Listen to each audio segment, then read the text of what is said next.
Perhaps his goal had not been to understand, but to let go. No longer would anyone tell him where to go, what to do, or how to feel. Whatever life he lives, it will be his. And that was all he needed to know. It was perhaps the only thing worth knowing. Stanley stepped through the open door.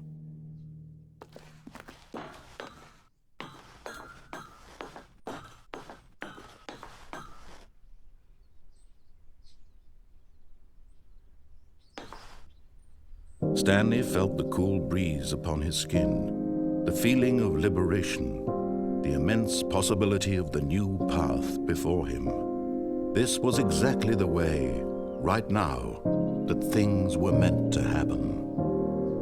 And Stanley was happy.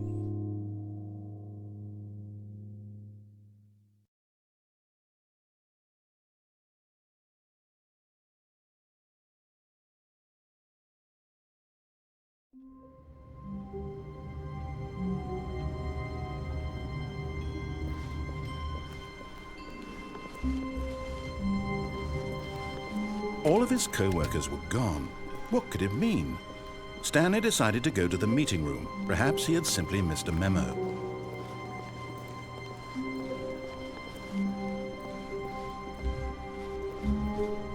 When Stanley came to a set of 2 open doors, this was not the correct way to the meeting room, and Stanley knew it perfectly well.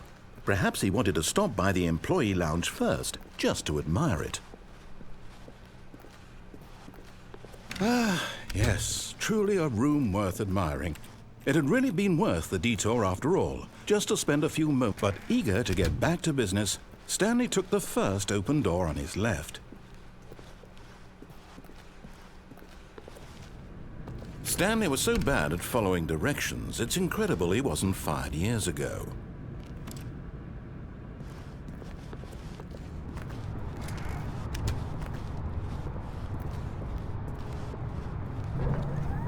Look, Stanley, I think perhaps we've gotten off on the wrong foot here. I'm not your enemy, really, I'm not. I realize that investing your trust in someone else can be difficult, but the fact is that the story has been about nothing but you all this time. There's someone you've been neglecting, Stanley. Someone you've forgotten about.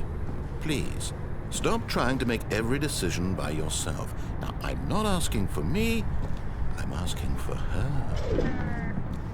This is it, Stanley. Your chance to redeem yourself, to put your work aside, to let her back into your life. She's been waiting. That's her, Stanley. You need to be the one to do this, to reach out to her. Oh, no, you can't. Did you just unplug the phone? No, that wasn't supposed to be a choice. How did you do that? You actually chose incorrectly? I didn't even know that was possible. Let me double check. No, it's definitely here, clear as day. Stanley picks up the phone. He's taken to his apartment where he finds his wife, and the two pledge themselves to one another. Music comes in, fade to white, roll credits. Not picking up the phone is actually somehow an incorrect course of action. How is that even possible? None of these decisions were supposed to mean anything. I don't understand. How on earth are you making meaningful choices? What did you... Wait a second. Did I just see... No, that's not possible. I can't believe it. How had I not noticed it sooner? You're not Stanley. You're a real person. I can't believe I was so mistaken. This is why you've been able to make correct and incorrect choices. And to think I've been letting you run around in this game for so long. If you'd made any more wrong choices, you might have negated it entirely. It's as though you completely ignored even the most basic safety protocol for real-world decision-making. Or did you not grasp the severity of the situation? Well, I won't have that kind of risk on my watch. I'm going to stop the game for a moment so we can educate you properly on safe decision-making in the real world. Please observe this helpful instructional video. Choice. It's the best part of being a real person, but if used incorrectly can also be the most dangerous. For example, in this scenario, a hypothetical real person named Stephen has a choice. He could spend years helping improve the quality of life for citizens of impoverished third world nations. Or he could systematically set fire to every orphan living in a 30-kilometer radius of his house. Which choice would you make? Remember that unlike here, the real world makes sense, and at no time should you make a choice that does not conform to rational logic. If you find yourself speaking with a person who does not make sense, in all likelihood, that person is not real. Allow the person to finish their thought, then provide an excuse why you cannot continue talking. Turn to a partner and practice saying, "My goodness, is it 4:30? I'm supposed to be having a back, sack, and crack." Excellent. Making choices on a regular basis is the best part to a healthy decision-making process. Most medical professionals recommend making at least 8 choices per day. Do you make more than 8? Less? And finally, if you begin to wonder if your choices are actually meaningful and whether you'll ever make a significant contribution to the world, just remember that in the vast infiniteness of space, your thoughts and problems are materially insignificant, and the feeling should subside. At this time, your instructor will guide you in an exercise to test and reinforce the material covered in this video. Welcome back. You may have noticed that this room has begun to deteriorate as a result of narrative contradiction.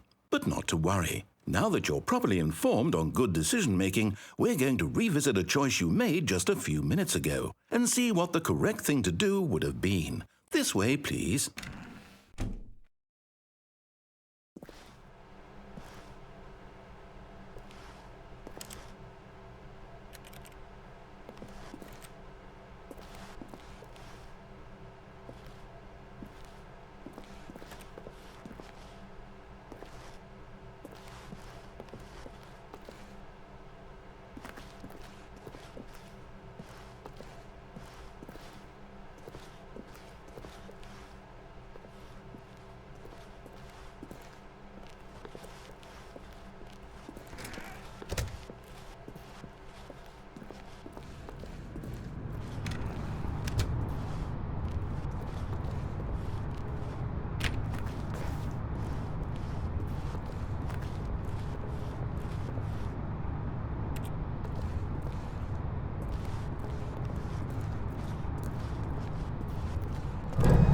Now that we know your choices are meaningful, we can't have you jumping off the platform and dying.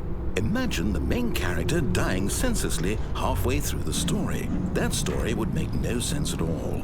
We just need to get you home as soon as possible before the narrative contradiction gets any worse. Unfortunately, it seems this place is not well equipped to deal with reality.